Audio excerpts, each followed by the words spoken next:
वैसे तो हम लोग जनरली अपने टूल्स वगैरह के साथ और टीम के साथ जाते हैं पीडीआई करने के लिए, लेकिन मुझे मेरे ग्रुप के अंदर काफी सारे मेरे भाइयों की रिक्वेस्ट आ रही थी, केतन जी की आ रही थी, शिवम जी की आ रही थी, काफी सारे लोगों की मुझे रिक्वेस्ट आ रही थी कि सेल्फ पीडीआई अगर आप लोग करना चाहते हैं तो कौन से पॉइंट्स हैं जो आप कालक के ऊपर देखेंगे, अच्छे से कार को एनालाइज करेंगे, सो दैट कल को भाइयों कोई दिक्कत ना आ जाए ऐसी किसी भी चीज की।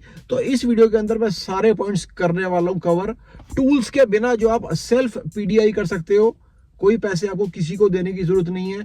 चैनल का मोटिव क्या है भाई? इस चैनल का सिर्फ यही मोटिव है, आपको बेहतर से बेहतर कार मिले। बेहतर से बेहतर कार भाई तब मिलेगी जब आपकी कार जो है वो प्रॉपर भी होगी, कोई कमी वगैरह ना रह जाए कार के अंदर।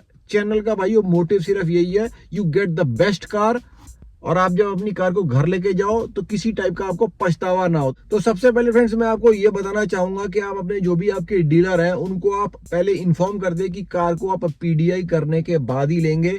आप एक बार देखना चाहते हैं कार को, जब आपके शोरूम में आई है तो आपको इन्फॉर्म करें।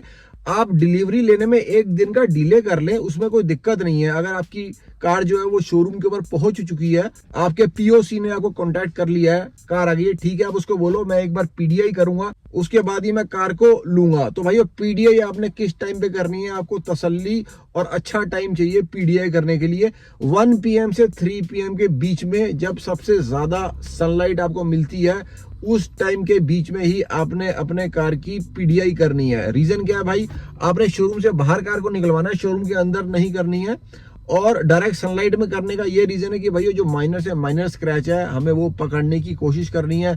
कोई अगर कलर इरेगुलरिटीज हैं उसको भी आपने पकड़ना है। किस तरीके से पकड़ना है फ्रेंड्स, अब मैं आपको ये बताता हूँ, क्योंकि आपने सेल्फ एनालाइज करना है। सेल्फ एनालाइज भी आप कर पाएंगे। आप देखना भाई कार की जो शाइन होती है, आपने सबसे पहले देखना है कि आपको एक स्टेबल शाइन कहां पर कार की लग रही है।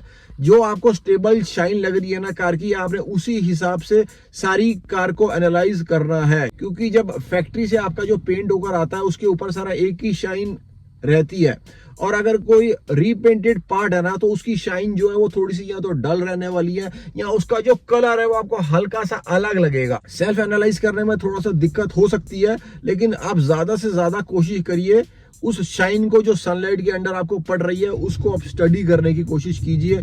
कोई भी अगर आपको कलर कहीं से इरेगुलर लग रहा है तो भाई शर्माने की जरूरत नहीं है। आप शोरूम वाले से बोलिए कि ये कलर जो इस पार्ट का है, बी इट फेंडर, सबसे ज्यादा चांसेस भाई फेंडर के होते हैं या बम्पर के होते हैं। स्क्रैचेस वगैरह को भाई आप अच्छे से एनालाइज कीजिए। छोटी सी चाबी का या छोटे से किसी पार्ट का भी अगर स्क्रैच लग जाता है इस कलर के ऊपर तो उसका एक मार्क आ जाएगा। अच्छे से आप उसको देखिए, पास जाके देखिए, रूफ को देखिए, बोनट को देखिए, साइड डोर्स को अच्छे से देखिए।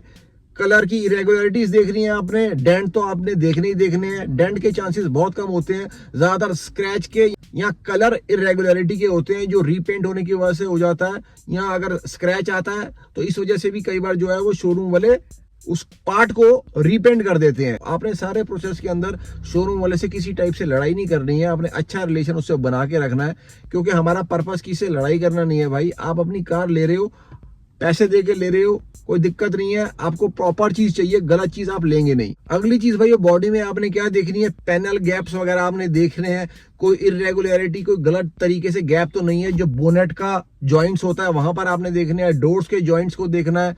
उसके बाद आपने सारे डोर्स वगैरह को और हुड को ओपन करके अच्छे से देख लेना और बंद करके देख लेना, किसी टाइप की इरेगुलरिटी, कोई ऐसी चीज तो नहीं है जो आपको थोड़ी सी एबनॉर्मल लगे। उन चीजों को आपको सेल्फ लेवल पर पकड़ने की पूरी कोशिश करनी है। उसके बाद आपने लॉकिंग सिस्टम देखना है, आपका जो सेंटर लॉक है वो प्रॉपर काम कर रहा है कि नहीं कर रहा, आपके चाबी से जो डायरेक्ट खुलता है वो खुल रहा है कि नहीं खुल रहा, सारे जो लॉक्स वगैरह हैं कार के वो अच्छे से खुल रहे हैं कि नहीं खुल रहे हैं। ये सारी चीजें आपने सेल्फ एनालाइज कर लेनी है। उसके बाद भाई आपने इंजन पे खोल लेना है, आपने किसी भी टाइप की लीकेज वगैरह को डिटेक्ट करने की कोशिश करनी है।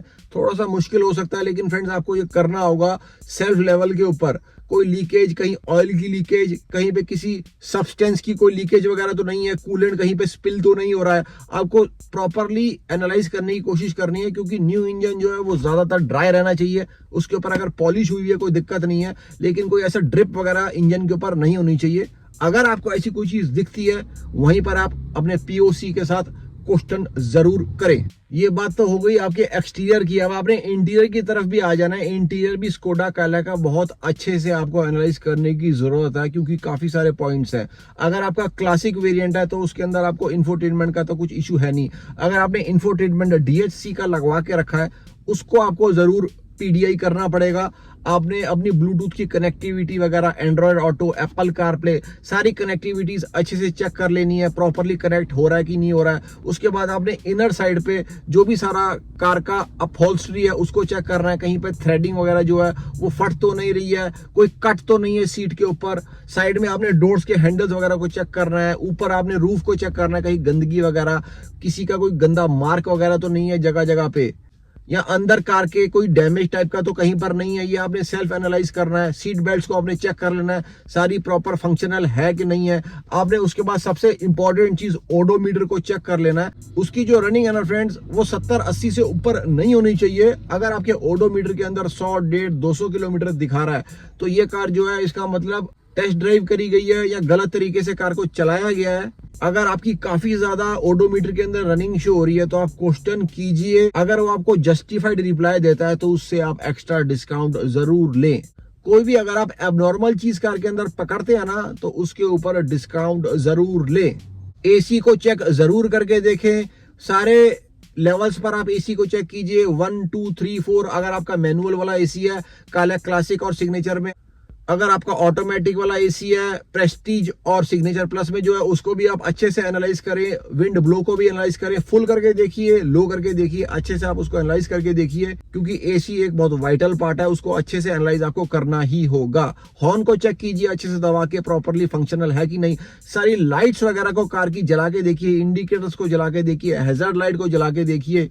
अगर आपका सिग्नेचर प्लस वेरिएंट है तो कैमरा को चला के देखिए, कोई लैग वगैरह तो कैमरा के अंदर नहीं आ रहा है। ये सारी चीजें आपको सेल्फ एनालाइज करनी रहेंगी। अगर आपका प्रेस्टीज वेरिएंट है, आपको सनरूफ को चेक करना है, सनरूफ प्रॉपरली फंक्शनल है कि नहीं है। सारी चीजें आपको अंदर बैठ के कार की ये चीजें चेक जरूर करनी रहेंगी। उसके बाद अगर आपके कार के डॉक्यूमेंट्स वगैरह तैयार हो चुके हैं तो उनको भी आपको अच्छे से चेक करना होगा। एक तो आपका जो आपको PDI का फॉर्म दिया जाएगा, आपको शोरूम के एंड से एक PDI का फॉर्म जरूर दिया जाएगा। उसके ऊपर आपके कार के वेरिएंट के हिसाब से एसेसरीज को टिक मार्क किया जाता है। बिना देखे और बिना चेक करे आप उसको हाथ में मत लीजिएगा। जो जो एक्सेसरी आपके वेरिएंट के अंदर है, जैसे फॉर एग्जांपल आपका सिग्नेचर प्लस वेरिएंट है तो उसके अंदर आपको रियर पार्सल ट्रे मिल रही है। ये सारी चीजें फॉर एग्जांपल मैं अभी आपको बता रहा हूँ। आपको अपने वेरिएंट के हिसाब से चीजों को एनालाइज अच्छे से करना है कि कोई चीज मिस नहीं हो जानी चाहिए, क्योंकि अगर कोई चीज मिस हो गई ना तो वो आपको देगा भी नहीं। अगर एसेसरी कोई आपकी मिस हो गई तो एसेसरी जो है वो भाई कॉस्टली भी है, 1000, 2-3 हजार रुपए की एसेसरीज है, आपने कोई मिस नहीं करनी है। अकॉर्डिंग टू योर वेरिएंट जो आपके PDI चेकलिस्ट के ऊपर है, आपने वो सारी चीज चेक करनी है, वो सही से मार्क्ड है या कोई गलत चीज मार्क तो नहीं है, आपकी कार में कोई चीज मिसिंग तो नहीं है। काले की फाइनल डिलीवरी लेने से पहले फ्रेंड्स आपने एक 2 से 3 किलोमीटर की टेस्ट ड्राइव भी कार की ले लेनी है। हम लोग तो जज कर लेते हैं कार के अंदर क्या है। 2 से 3 किलोमीटर के अंदर आपने कुछ पॉइंट्स को जज करना है। आप एबनॉर्मल साउंड्स को जज कर सकते हैं, आप क्लच को जज कीजिए, आपको हार्ड तो नहीं लग रहा है, आपको ओवर सॉफ्ट तो नहीं लग रहा है। आप एक्सीलेटर को जज कीजिए, किसी टाइप की मिसिंग तो नहीं है। ब्रेकिंग को जज कीजिए, प्रॉपर ब्रेक पकड़ रही है कि नहीं पकड़ रही, डिस्क और ड्रम प्रॉपर काम कर रहे हैं कि नहीं कर रहे हैं। केबिन के अंदर कोई एबनॉर्मल वॉइस तो नहीं आ रही है किसी टाइप की, कोई पार्ट हिलने की आवाज तो नहीं आ रही है। सस्पेंशन को जज कीजिए, कार के एग्जॉस्ट को जज कीजिए, वॉइस से जज होगा। ये चलाने से आपको फील करना होगा, जितना आप फील कर सकते हैं करने की कोशिश कीजिए ऑन लेमन लेवल। अगर आपको कोई एबनॉर्मेलिटी लगती है तो आप क्वेश्चन जरूर कीजिए अपने POC को। और अगर आपको बहुत ज्यादा साउंड कंफर्म हो जाती है कि आ रही है कार के अंदर तो उस कार को बिल्कुल भी मत लीजिए, ये कोई मेजर डिफेक्ट हो सकता है, कल को आपको सर्विस सेंटर के धक्के खाने पड़ सकते हैं। तो इस चीज के लिए पहले ही आप लोग जो है वो अवेयर रहें। तो ये सारी चीजें फ्रेंड्स आप अपनी काइलैक, कुशैक, कोई भी कार अगर आप लेने लगे हैं उसके ऊपर आप अच्छे से अप्लाई कीजिए। आपकी कार जो है वो प्रॉपर ही रहने वाली है अगर ये सारे आपके चेक पॉइंट्स पूरे होंगे। आशा करता हूँ आपको वीडियो अच्छी लगी होगी। एक लाइक बटन और एक सब्सक्राइब हमारी काफी ज्यादा हेल्प करते हैं, प्लीज वो जरूर कीजिए। काइलैक के ऊपर बहुत सारा कंटेंट मैंने बना के रखा हुआ है, एक एक चीज के ऊपर डिलीवरी कैसे फास्ट करा सकते हैं कार की, बेस को टॉप तक कैसे पहुंचा सकते हैं, और भी बहुत सारा कंटेंट है। नीचे प्लेलिस्ट में उसको मैं पिन कमेंट में डाल रहा हूँ, जाकर देखिए। मिलते हैं भाइयों फिर से किसी और दिन। जय हिंद, जय Bharat and full support to the Indian arm forces.